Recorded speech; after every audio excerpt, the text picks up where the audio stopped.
ព្រះអង្គម្ចាស់បាទឈ្មោះអៀកុំស្រេងជាដំបងសូមជម្រាបសួរបងប្អូនរួមជាតិពេញពិភពលោកជាពិសេសបងប្អូននៅក្នុងបណ្ដាញ Facebook និងបណ្ដាញ YouTube ទីគ្រប់និងជាទីរាប់អានលើកនេះខ្ញុំសូមលើកពីសារលិខិតរបស់អ្នកអង្គម្ចាស់សិរីមតៈដែលត្រូវជាបងជាដូនមួយរបស់សៀអនុដែលសៀអនុជាឃាតករបល័យជាតិដែលបង្កវិនិច្ឆ័យកម្មចាប់ពីឆ្នាំ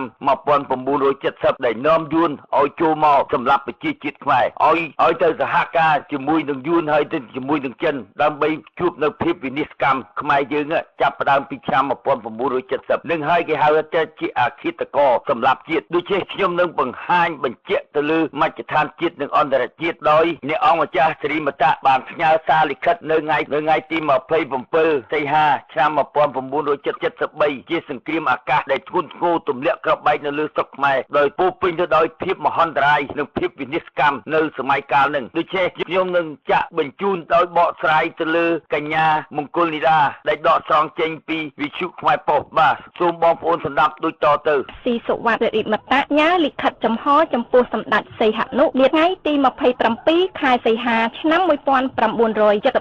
ទ្រង់ប្អូនប្រសិនបើទ្រង់ប្អូនធ្វើការត្រិះរិះពិចារណាដោយសតិចិត្តក្នុងសតិសម្បញ្ញៈរបស់ប្អូននោះអូននឹងយល់ឃើញថាគឺរូបប្អូននេះហើយដែលជាប្រភពនៃសង្គ្រាមឈ្លានពានសប្តាហ៍ដែលធ្វើឲ្យប្រទេសជាតិរបស់ខ្លួនទទួលនឹងការខូចខាតនិងការបាត់បង់ជីវិតយ៉ាងច្រើនប្រសិនបើទ្រង់ប្អូនទទួលយកដោយក្តីថ្លៃថ្នូរនិងប្រកបដោយការបរិយានៅការវិនិច្ឆ័យរបស់អ្នកតំណាងពេញលក្ខណៈច្បាប់នៃប្រជាពលរដ្ឋដែលបានប្រកាសទម្លាក់ប្អូនឯងជាឯកច្ឆន្ទដោយដែលប្រមុខរដ្ឋជាច្រើនដទៃទៀតដែលត្រូវគេទម្លាក់ពីអំណាចនៅពេលមុនឬក្រោយប្អូនឯងក្នុងលក្ខណៈដោយប្អូនឯងដែរនោះប្អូនប្រកាសជាអាចបញ្ជាមិនឲ្យប្រជាពលរដ្ឋយើងទទួលនៅសេចក្តីរងទុក្ខវេទនាឡើយផ្ទុយទៅវិញប្អូនមិនបានធ្វើដូច្នេះទេហើយបែរជាទៅខ្លែងបង្កើតរដ្ឋាភិបាលភៀសខ្លួនមួយដែលសមាជិកនានាស្ថិតនៅអារដ្ឋអារាយតាមរដ្ឋធានីនៃប្រទេសនានាហើយដែលមានទីស្នាក់ការច្បាស់លាស់នៅក្នុងទឹកដីខ្មែរអាក្រក់ជាងនេះទៅទៀតគឺប្អូនបានអំពាវនាវហៅកងទ័ពវៀតណាមខាងជើង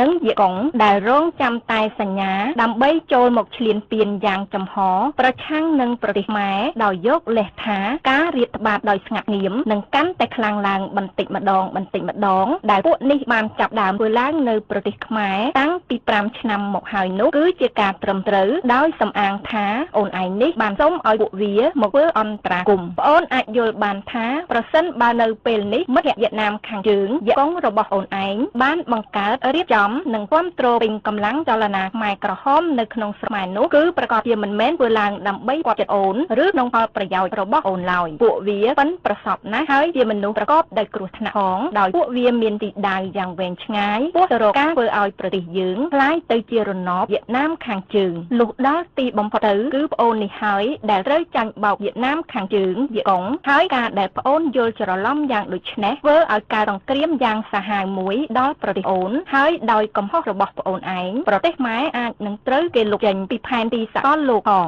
បងយល់ឃើញថាមិនទាន់ជ្រុលពេលវេលាទេចំពោះប្អូនក្នុងការធ្វើការពិចារណារិះគន់ខ្លួនឯងនិងដើម្បីកែខ្លួនឯងហើយបងសង្ឃឹមថាបងធ្វើសេចក្តីអំពាវនាវដល់ប្អូនឯងនេះគឺដើម្បីធ្វើវិជាទានមួយក្នុងការស្រោចស្រង់ជាការទាំងនោះគឺសុទ្ធតែធ្វើការទាំងអស់ប្រសិនបើប្រកបដោយសតិសម្បញ្ញៈប្អូនទទួលស្គាល់ថាគឺប្អូនឯងនេះហើយដែលជាអ្នកទទួលត្រូវក្នុងការធ្វើឲ្យរលាយសាបសូន្យនៃរបបរាជានិយមខ្មែរនិងធ្វើឲ្យមានសេចក្តីទុក្ខវេទនាដល់ប្រជារាស្ត្រក្នុងពេលបច្ចុប្បន្នព្រមទាំងការបំផ្លាញនយោបាយអព្យាក្រឹតនៅក្នុងសង្គ្រាមឥណ្ឌូចិននិងនៅចំពោះមុខប្រទេសដែលមិនចូលរួមក្នុងបកសម្ព័ន្ធណាផងនៅពេលដែលព្រះករុណាព្រះនរោត្តមសុរាម្រិតដែលត្រូវជាឪពុករបស់ប្អូននិងត្រូវជាមារបស់បងត្រូវបាត់បង់ទៅហើយដែលមិនបានតែងតាំងមហាក្សត្រថ្មីមួយដើម្បីគ្រងរាជ្យបន្តទៀតនោះប្អូនក៏មិនអាចឡើងគ្រងរាជ្យបានដែរដោយនៅក្នុងឆ្នាំ1955គឺ5ឆ្នាំមុនប្អូនបានធ្វើសេចក្តីសម្រេចចិត្តដ៏អភ័ព្វមួយក្នុងការដាក់រាជ្យហើយសច្ចាជាឧឡារដ្ឋា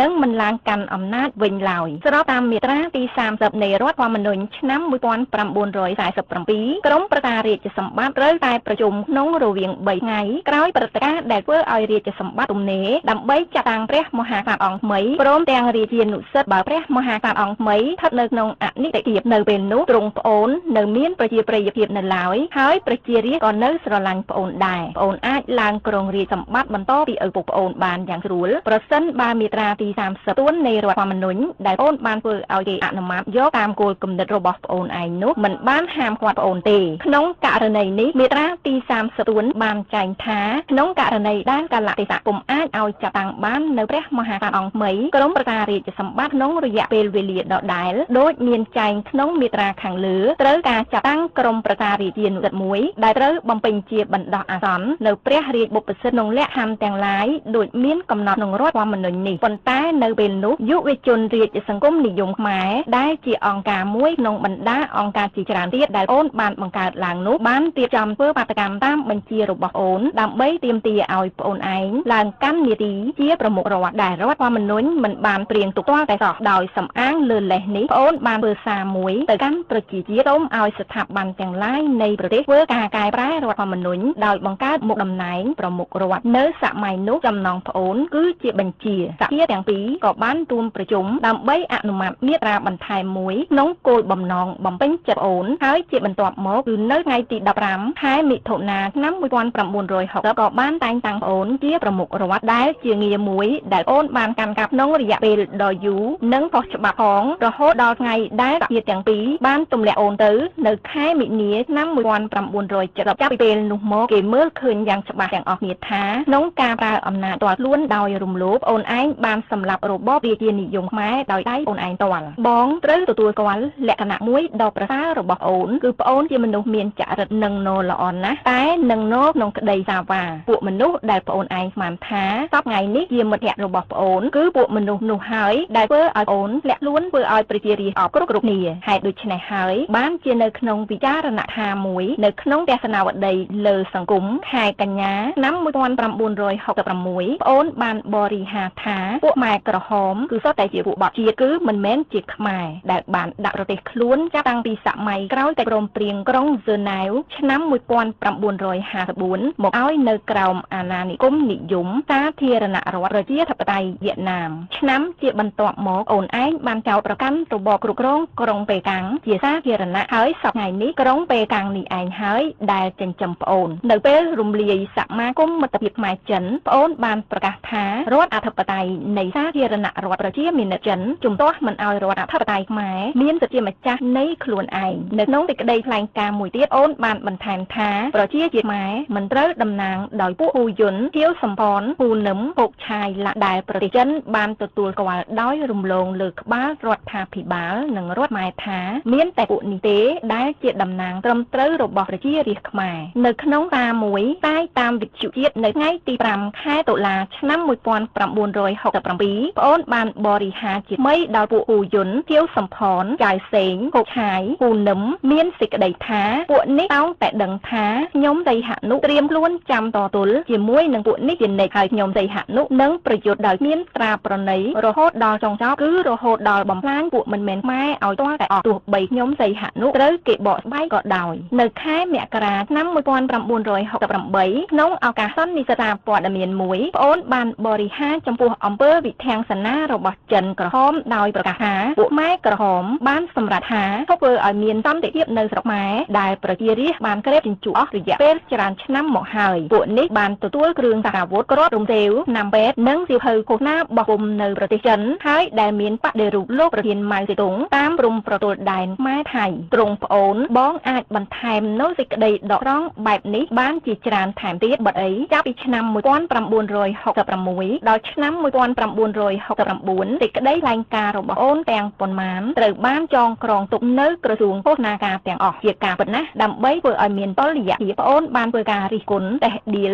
ដល់មហាអំណាចបច្ចឹមប្រទេសពិសេសគឺសហរដ្ឋអាមេរិកហើយដែលសារព័ត៌មាននានាក្នុងលោកបានលើកយកទៅតាយការដែលប្អូនបំភាន់មតិអន្តរជាតិបែបនេះអូនស្មានដោយច្រឡំថាប្អូនឯងបានមកជាអ្នកជើងឯកខាងអព្យាក្រឹតប៉ុន្តែទុយទៅវិញប្អូនបានលួចធ្វើការតាក់ទងយ៉ាងជិតនិតជាមួយវៀតណាមខាងជើងវៀតកុងរហូតដល់ទៅអនុញ្ញាតឲ្យពួកនេះតាំងមូលដ្ឋានទ័ពមន្ទីរពេទ្យមជ្ឈមណ្ឌលហ្វឺនមូលដ្ឋានសម្ភារៈនិងមជ្ឈមណ្ឌលរៀបចំកងទ័ពនៅក្នុងទឹកដីខ្មែរសម្រាប់ធ្វើការវាយប្រហារទៅវៀតណាមខាងត្បូងមូលដ្ឋានទ័ពទាំងអស់នោះតាំងនៅតាមបណ្ដោយព្រំប្រទល់ដែនយើងភាគខាងកើតចាប់ពីខេត្តរតនគិរីរហូតដល់ដែនសមុទ្រអូនអាចធ្វើសេចក្តីសន្និដ្ឋានខ្លួនឯងបានថានយោបាយបែបនេះគឺមិនមែនជានយោបាយអព្យាក្រឹតឡើយហើយជានយោបាយមួយទាញប្រទេស ម៉ែឲ្យធ្លាក់ចូលក្នុងសង្គ្រាមដោយតបថ្ងៃហើយដែលប្រជាជាតិម៉ែពុំចង់បានទាល់តែសោះនៅពេលដែលពួកនេះត្រូវបានប្រជារាស្ត្រនៅតំបន់ដែលពួកវាកាន់កាប់ដោយខុសច្បាប់ដោយមានការអនុញ្ញាតពីប្អូនតែម្នាក់ឯងវាយប្រហារ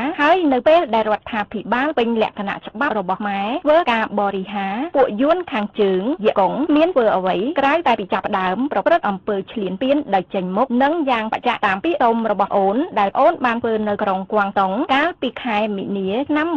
1970ហេតុដូច្នេះហើយបានជាពេលនេះចាប់ផ្ដើមអំពើឈ្លានពានដំបូងគឺនៅថ្ងៃ29មីនាឆ្នាំ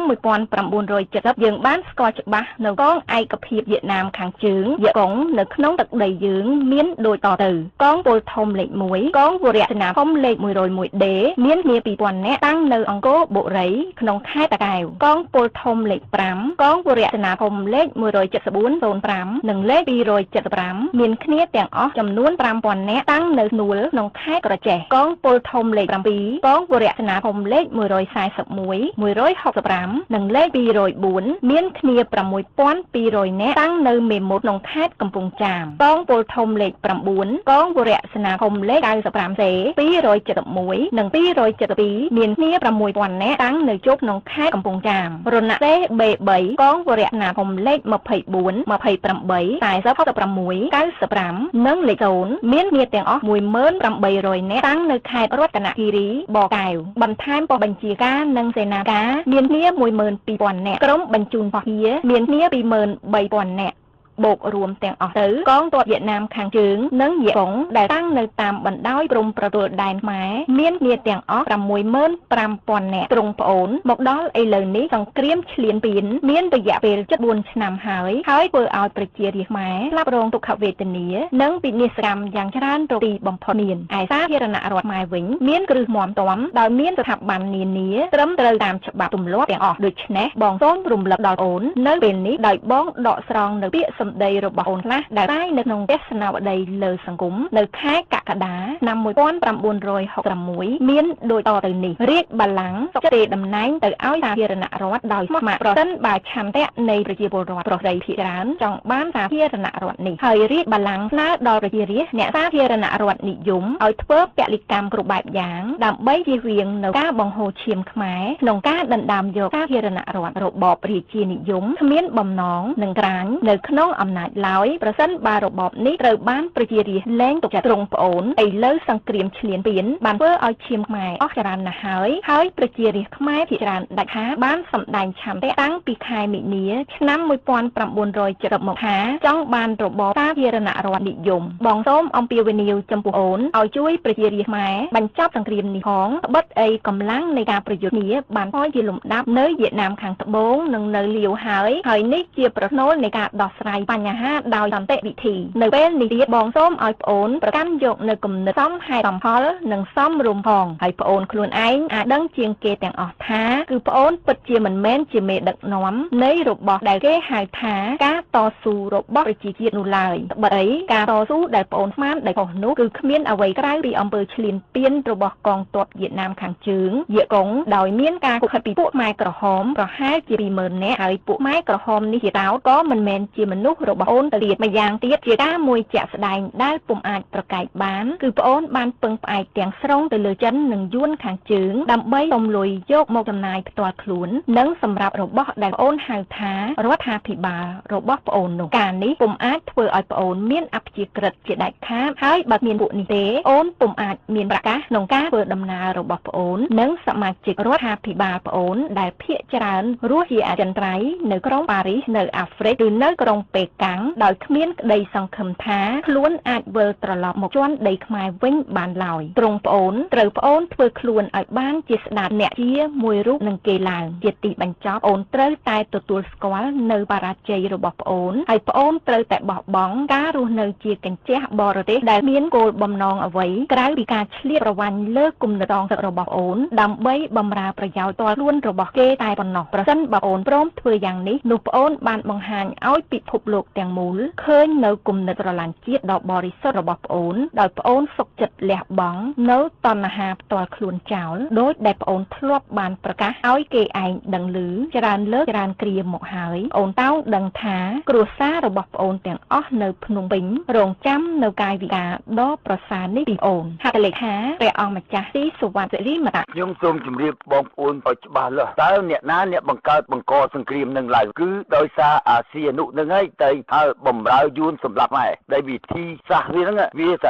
ហការជាមួយនឹងយួនជាមិញឲ្យយួនជាមិញចូលមកស្រុកខ្មែរនៅតាមកពិតនៅស្រុកខ្មែរយើងអត់មានសង្គ្រាមទេអ្វីដែលមានសង្គ្រាមរវាងតែយួនខាងត្បូងនិងយួនខាងជើងដូច្នេះចំណុចហ្នឹងហើយដែលអាស៊ីអនុបំរើយួនសម្រាប់ខ្មែរហ្នឹងទៅសហការជាមួយនឹងយួនជាមិញអនុញ្ញាតឲ្យវាចូលមកលើទឹកដីខ្មែរបង្កវិនាសកម្មសម្រាប់ប្រជាជាតិខ្មែរយើងចំណុចហ្នឹងហេតុអីបានយើងបញ្ចប់សង្គ្រាមនៅក្នុងសម័យលន់នល់អ្វីដែលយើងចាញ់មិនមែនដោយចាញ់ដោយសភាវុធទេលោកលន់នល់អ្វីដែលយើងចាញ់ដោយភាពនយោបាយដែលបងប្អូនប្រជាពលរដ្ឋមួយចំនួននៅតែងប់ងល់នៅតែជឿថារបបរាជានិយមនឹងត្រឡប់មកវិញផ្ទុយទៅវិញនឹងហើយដែលយើងបង្កវិនាសកម្មដោយខ្លួនឯងដោយជឿទៅលើអាស្ដេចបាត់ជាតិហ្នឹងយោពួកយាមិញមកបង្កសម្រាប់ខ្មែរឆ្នាំ1975មកទល់នឹង79ដូច្នេះខ្ញុំនឹងវេកញែកឲ្យលម្អិតពីបញ្ហាដែលយើងជួបនៅវិនាសកម្មទាំងអស់ហ្នឹងដូច្នេះសូមបងប្អូនយើងពីថ្ងៃហ្នឹងទៅបើសិនជាបងប្អូនណាក៏ដោយបើនៅតែមានជំនឿដែលងប់ងល់ទៅលើអាស្ដេចថាអាស្ដេចទាំងល្អទៀតហ្នឹងអានឹងហើយជាជនក្បត់ជាតិបំផ្លាញជាតិខ្លួនឯងយើងមិនអាចនិយាយថាហ៊ុនសែនវាគ្រប់គ្រងពីព្រោះវានឹងជាជនក្បត់ជាតិដូចគ្នាបំរើយួនសម្រាប់ខ្មែរតែប្រជាជាតិដែលរងទុក្ខវេទនាមិនអាចលើកអាសត្រូវក្បត់ជាតិហ្នឹងមកចាត់ទុកថាជាវីរៈជនដ៏អស្ចារ្យសម្រាប់ជាតិខ្មែរយើងទេនឹងខ្ញុំសូមប្រកាសជាអាឡារឹកពីថ្ងៃហ្នឹងទៅបើសិនជាបងប្អូនណាក៏ដោយហ៊ានទៅទទួលស្គាល់អាស៊ីនោះហ្នឹងជាមនុស្សដែលបវរនឹងហើយជាជនក្បត់ជាតិតែអៀកំសេងអត់សំចៃមកទេដូច្នេះខ្ញុំអៀកំសេងជាអ្នកវិភាគនយោបាយជាអ្នកការពារជាតិហើយក៏ជាអ្នកគ្រប់គ្រងគណៈបកសង្គ្រោះជាតិកៅប្រព័ន្ធបើបងប្អូនណាក៏ដោយបើមិនសុខចិត្តអាចទំនាក់ទំនងជាមួយខ្ញុំបានទាំងផ្លូវច្បាប់ទាំងផ្លូវវាចាតែខ្ញុំសូមប្រកាសជាអាឡារឹកឲ្យច្បាស់លាស់បុគ្គលណាក៏ដោយហ៊ានតែទទួលស្គាល់ថាស៊ីអនុនឹងអ្នកវិភាគនយោបាយណាក៏ដោយបើសិនជាវិភាគនយោបាយថាស៊ីអនុនឹងល្អខ្ញុំអៀកំសេងអត់សំចៃមកទេបាទសូមអរចំពោះអំពើវិធានសនារបស់ចិនក្រហមដោយប្រកាសថាពួកម៉ែក្រហមបានសម្រេចថាធ្វើឲ្យមានសន្តិភាពនៅស្រុកម៉ែដែលប្រជារាស្ត្របានក្រេបជញ្ជក់អស់រយៈពេលច្រើនឆ្នាំមកហើយពួកនេះបានទទួលគ្រឿងសារអាវុធគ្រាប់រំសេវណាំពេទ្យនិងសៀវភៅឃោសនាបោះពុំនៅប្រទេសចិនហើយដែលមានបដិរូបលោកប្រធានម៉ៅសេទុងតាមព្រំប្រទល់ដែនម៉ែថៃទ្រង់ប្អូនបងអាចបន្ថែមនូវសេចក្តីដកស្រង់បែបនេះបានជាច្រើនថែមទៀតបាត់អីចាប់ពីឆ្នាំ1966ដល់ឆ្នាំ1969សេចក្តីថ្លែងការណ៍របស់អូនទាំងប៉ុន្មានត្រូវបានចងក្រងទុកនៅក្រសួងឃោសនាការទាំងអស់ជាការពិតណាស់ដើម្បីធ្វើឲ្យមានតុល្យភាពប្អូនបានធ្វើការរិះគន់តេះឌៀលដល់មហាអំណាចបច្ចឹមប្រទេសពិសេសគឺសហរដ្ឋអាមេរិកហើយដែលសារព័ត៌មាននានាក្នុងលោកបានលើកយកទៅតាយការដែលប្អូនបំភាន់មតិអន្តរជាតិបែបនេះអូនស្មានដោយច្រឡំថាប្អូនឯងបានមកជាអ្នកជើងឯកខាងអព្យាក្រឹតប៉ុន្តែទុយទៅវិញប្អូនបានលួចធ្វើការតាក់ទងយ៉ាងជិតនិតជាមួយវៀតណាមខាងជើងយកុងរហូតដល់ទៅអនុញ្ញាតឲ្យពួកនេះតាំងមូលដ្ឋានទ័ពមន្ទីរពេទ្យមជ្ឈមណ្ឌលហ្វឺនមូលដ្ឋានសម្ភារៈនិងមជ្ឈមណ្ឌលរៀបចំកងទ័ពនៅក្នុងទឹកដីខ្មែរសម្រាប់ធ្វើការវាយប្រហារទៅវៀតណាមខាងត្បូងមូលដ្ឋានទ័ពទាំងអស់នោះតាំងនៅតាមបណ្ដោយព្រំប្រទល់ដែនយើងជាខាងកើតចាប់ពីខេត្តរតនគិរីរហូតដល់ដែនបាក់មុតអូនអាចធ្វើសេចក្តីសន្និដ្ឋានខ្លួនឯងបានថានយោបាយបែបនេះគឺមិនមែនជានយោបាយអព្យាក្រឹតឡើយហើយជានយោបាយមួយទាញប្រទេសខ្មែរឲ្យធ្លាក់ចូលក្នុងសង្គ្រាមដោយតបថ្ងៃហើយដែលប្រជាជាតិខ្មែរពុំចង់បានទាល់តែសោះនៅពេលដែលពួកនេះត្រូវបានប្រជារាស្ត្រនៅតំបន់ដែលពួកវាកាន់កាប់ដោយខុសច្បាប់ដោយមានការអនុញ្ញាតពីប្អូនតែម្នាក់ឯងវាយប្រហារហើយនៅពេលដែលរដ្ឋាភិបាលពេញលក្ខណៈច្បាប់របស់ខ្មែរធ្វើការបរិហារពួកយួនខាងជើងយកុងមានធ្វើអ្វីក្រៅតែពីចាប់ផ្ដើមប្រព្រឹត្តអំពើឈ្លានពានដោយចេញមុខនិងយ៉ាងបច្ចៈតាមពាក្យសុំរបស់អូនដែលអូនបានធ្វើនៅក្រុងគួងតុងកាលពីខែមីនាឆ្នាំ1979 1970ហេតុដូច្នេះហើយបានជាពេលនេះចាប់ផ្ដើមអំពើឈ្លានពានដំបូងគឺនៅថ្ងៃ29មីនាឆ្នាំ1970យើងបានស្គាល់ច្បាស់នៅកងឯកភាពវៀតណាមខាងជើងយកកងនៅក្នុងទឹកដីយើងមានដូចតទៅកងពលធំលេខ1កងវរៈសេនាធំលេខ 101D មានគ្នា 2000 នាក់តាំងនៅអង្គរបុរីក្នុងខេត្តតាកែវកងពលធំលេខ5កងវរៈសេនាធំលេខ 17405 និងលេខ 275មានគ្នាទាំងអស់ចំនួន 5000 នាក់តាំងនៅនួលក្នុងខេត្តក្រចេះកងពលធំលេខ7កងវរៈសេនាធំលេខ 141 165និងលេខ 204មានគ្នា 6200 នាក់តាំងនៅមេមត់ក្នុងខេត្តកំពង់ចាមកងពលធំលេខ9កងវរៈសេនាធំលេខ 95C 271និងព្រះអង្គម្ចាស់បាទឈ្មោះអៀកុំស្រេងជាដំបូងសូមជម្រាបសួរបងប្អូនរួមជាតិពេញពិភពលោកជាពិសេសបងប្អូននៅក្នុងបណ្ដាញ Facebook និងបណ្ដាញ YouTube ទីគ្រប់និងជាទីរាប់អានលើកនេះខ្ញុំសូមលើកពីសារលិខិតរបស់អ្នកអង្គម្ចាស់សេរីមតៈដែលត្រូវជាបងជីដូនមួយរបស់សៀអនុដែលសៀអនុជាឃាតករបល័យជាតិដែលបង្កវិនិច្ឆ័យកម្មចាប់ពីឆ្នាំ1970ដែលនាំយួនឲ្យចូលមកសម្រាប់ប្រជាជាតិខ្មែរឲ្យទៅសហការជាមួយនឹងយួនហើយទៅជាមួយនឹងចិនដើម្បីជួបនៅភាពវិនិច្ឆ័យកម្មខ្មែរយើងចាប់ផ្ដើមពីឆ្នាំ1970នឹងហើយគេហៅថាជាអឃាតករសម្រាប់ជាតិដូច្នេះខ្ញុំនឹងបង្ហាញបញ្ជាក់ទៅលើមជ្ឈដ្ឋានជាតិនិងអន្តរជាតិដោយអ្នកអង្គម្ចាស់សេរីមតៈបានផ្ញើសារលិខិតនៅថ្ងៃទី27សីហាឆ្នាំ1973ជាសង្គ្រាមអាកាសដែលធ្ងន់ធ្ងរទម្លាក់គ្រាប់បែកនៅលើស្រុកខ្មែរដោយពោពេញទៅដោយភាពមហន្តរាយនិងភាពវិនិច្ឆ័យកម្មនៅសម័យកាលនឹងដូច្នេះខ្ញុំនឹងចាក់បញ្ជូនដោយបកស្រាយទៅលើកញ្ញាមង្គលនីដាដែលដកស្រង់ចេញពីវិទ្យុខ្មែរប៉ុស្តិ៍បាទសូមបងប្អូនស្ដាប់ដូចតទៅស៊ីសុវត្ថិរិមតៈញ៉ាលិខិតចំហចំពោះសម្ដេចសីហនុនាថ្ងៃទី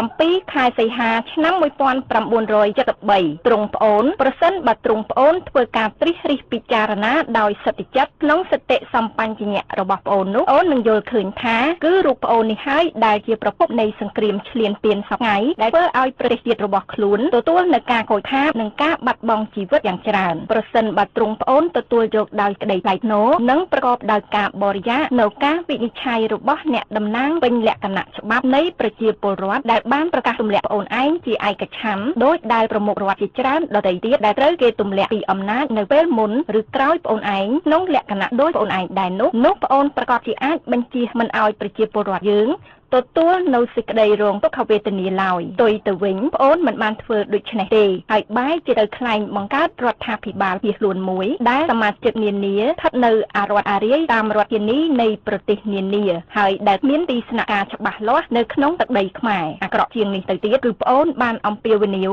ហៅកងទ័ពវៀតណាមខាងជើងនិងវៀតកុងដែលរងចាំតែសញ្ញាដើម្បីចូលមកឈ្លានពានយ៉ាងចំហប្រឆាំងនឹងប្រទេសខ្មែរដោយយកលេសថាការរាតត្បាតដោយស្ងាត់ងាមនឹងកាន់តែខ្លាំងឡើងបន្តិចម្ដងដែលពួកនេះបានចាប់ដើមធ្វើឡើងនៅប្រទេសខ្មែរតាំងពី5ឆ្នាំមកហើយនោះគឺជាការត្រឹមត្រូវដោយសំអាងថាអូនឯងនេះបានសុំឲ្យពួកវាមកធ្វើអន្តរាគមន៍ប្អូនអាចយល់បានថាប្រសិនបើនៅពេលនេះមិត្តភក្តិវៀតណាមខាងជើងយកកងរបស់អូនឯងបានបង្កើតរៀបចំនិងគ្រប់គ្រងពេញកម្លាំងចលនា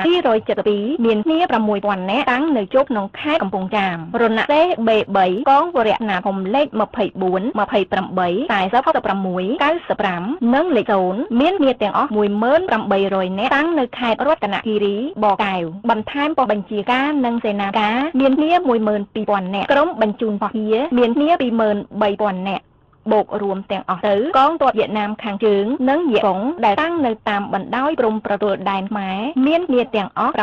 65000 នាក់ទ្រង់ប្អូនមកដល់ឥឡូវនេះសង្គ្រាមឈ្លានពានមានរយៈពេល74ឆ្នាំហើយធ្វើឲ្យប្រជារាស្ត្រខ្មែរស្លាប់រងទុក្ខវេទនានិងវិនិច្ឆ័យកម្មយ៉ាងច្រើនរកទីបំផុតមានឯសាធារណរដ្ឋខ្មែរវិញមានគ្រឹះមាំទាំដោយមានស្ថាប័ននានាត្រឹមត្រូវតាមច្បាប់ទម្លាប់ទាំងអស់ដូច្នេះបងសូមរំលឹកដល់អូននៅពេលនេះដោយបងដកស្រង់នៅពាក្យសម្ដីរបស់អូនខ្លះដែលតែនៅក្នុងទស្សនាវដ្តីលើសង្គមនៅខែកក្កដាឆ្នាំ1966មានដូចតទៅនេះរាជបល្ល័ង្កសុខទេតំណែងទៅឲ្យសាធារណរដ្ឋដោយស្ម័គ្រប្រសិនបើឆន្ទៈនៃប្រជាពលរដ្ឋប្រុសស្រីភាគច្រើនចង់បានសាធារណរដ្ឋនេះហើយរាជបល្ល័ង្កស្នើដល់ប្រជារាស្ត្រអ្នកសាធារណរដ្ឋនិយមឲ្យធ្វើពលិកម្មគ្រប់បែបយ៉ាងដើម្បីជៀសវាងនៅការបង្ហូរឈាមខ្មែរក្នុងការដណ្ដើមយកសាធារណរដ្ឋរបបរាជានិយមគ្មានបំណងនឹងក្រាញនៅក្នុង អំណាចឡើយប្រសិនបើរបបនេះត្រូវបានប្រជារាស្ត្រលែងទុកចិត្តទ្រង់ប្អូនឥឡូវសង្គ្រាមឈ្លានពានបានធ្វើឲ្យឈាមខ្មែរអស់ច្រើនណាស់ហើយប្រជារាស្ត្រខ្មែរភាគច្រើនដាច់ខាតបានសម្ដែងឆន្ទៈតាំងពីខែមិនិនា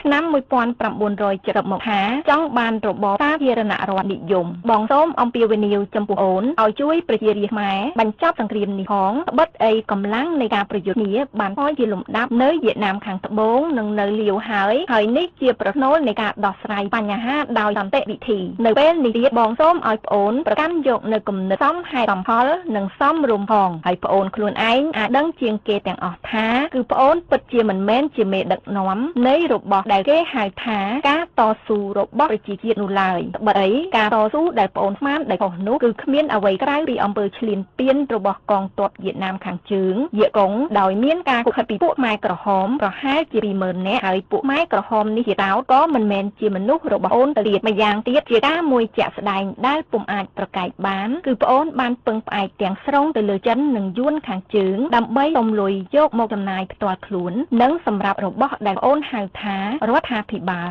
របស់ប្អូននោះការនេះពុំអាចធ្វើឲ្យប្អូនមានអព្យាក្រឹតជាដាច់ខាតហើយបើមានពួកនេះទេអូនពុំអាចមានប្រកាសក្នុងការធ្វើដំណើររបស់ប្អូននិងសមាជិករដ្ឋាភិបាលប្អូនដែលខ្មែរក្រហមនៅក្នុងស្រុកខ្មែរនោះគឺប្រកាសជាមិនមែនធ្វើឡើងដើម្បីគាប់ចិត្តអូនឬក្នុងផលប្រយោជន៍របស់អូនឡើយពួកវាប៉ិនប្រសពណាស់ហើយជាមនុស្សប្រកបដោយគ្រោះថ្នាក់ផងដោយពួកវាមានទីដៅយ៉ាងវែងឆ្ងាយពោះទៅរកការធ្វើឲ្យប្រទេសយើងคล้ายទៅជារណបវៀតណាមខាងជើងលុះដល់ទីបំផុតទៅគឺប្អូននេះហើយដែលត្រូវចាញ់បោកវៀតណាមខាងជើងវៀតកុងហើយការដែលប្អូនយល់ច្រឡំយ៉ាងដូចនេះធ្វើឲ្យការសង្គ្រាមយ៉ាងសាហាវមួយដល់ប្រទេសអូនហើយដោយកំហុសរបស់ប្អូនឯងប្រទេសខ្មែរអាចនឹងត្រូវគេលុបចេញពីផែនទីសកលលោកផងបងយល់ឃើញថាមិនទាន់ជ្រុលពេលវេលាទេចំពោះប្អូនក្នុងការធ្វើការពិចារណារិះគន់ខ្លួនឯងនិងដើម្បីកែខ្លួនឯងហើយបងសង្ឃឹមថាបងធ្វើសេចក្តីអំពាវនាវដល់ប្អូនឯងនេះគឺដើម្បីធ្វើវិធីទានមួយក្នុងការស្រោចស្រង់ជាការទាំងនោះគឺសុទ្ធតែធ្វើការទាំងអស់ប្រសិនបើប្រកបដោយសិរីសម្បញ្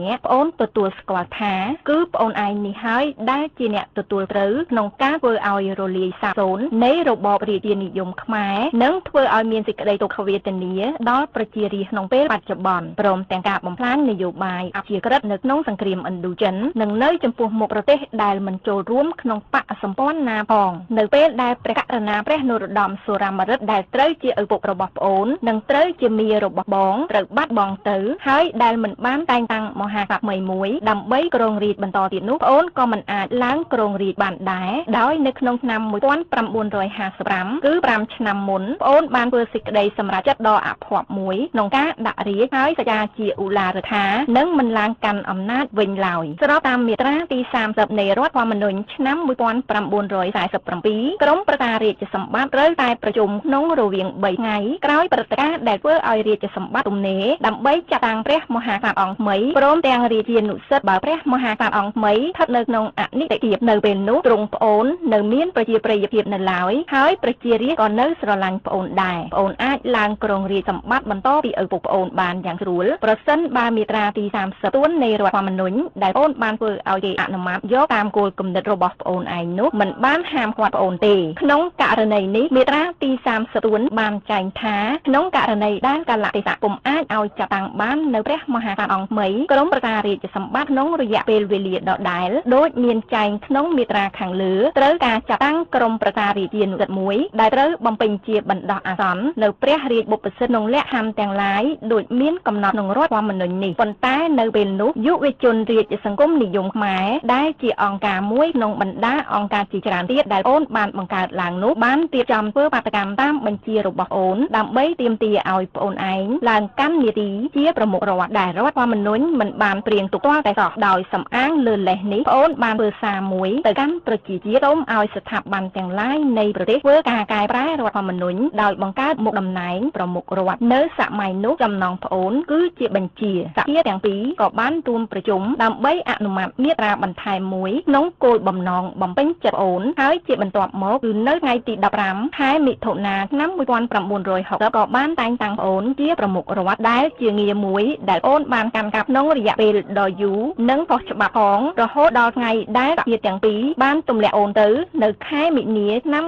1970ចាប់ពីពេលនោះមកគេមើលឃើញយ៉ាងច្បាស់ទាំងអស់គ្នាថា ថាក្នុងការប្រើអំណាចផ្ទាល់ខ្លួនដោយរំលោភអូនឯងបានសម្លាប់របបរាជានិយមខ្មែរដោយដៃអូនឯងផ្ទាល់បងត្រូវទទួលស្គាល់លក្ខណៈមួយដ៏ប្រសើររបស់អូនគឺប្អូនជាមនុស្សមានចរិតនឹងណល្អណាស់តែនឹងណក្នុងក្តីសាវាពួកមនុស្សដែលប្អូនឯងស្មានថាសប្តាហ៍ថ្ងៃនេះជាមិត្តភក្តិរបស់ប្អូនគឺពួកមនុស្សនោះហើយដែលធ្វើឲ្យអូនលាក់ខ្លួនធ្វើឲ្យប្រជារាស្ត្រអបគ្រប់គ្នាហេតុដូច្នេះហើយបានជានៅក្នុងពិចារណថាមួយនៅក្នុងទស្សនាវដ្តីលើសង្គមខែកញ្ញាឆ្នាំ1966ប្អូនបានបរិហាថាពួកម៉ែក្រហមគឺសុទ្ធតែជាពួកបកជាតិគឺមិនមែនជាខ្មែរដែលបានដាក់ប្រទេសខ្លួនចាប់តាំងពីសម័យក្រោយតែព្រមព្រៀងក្រុងហ្សឺណែវឆ្នាំ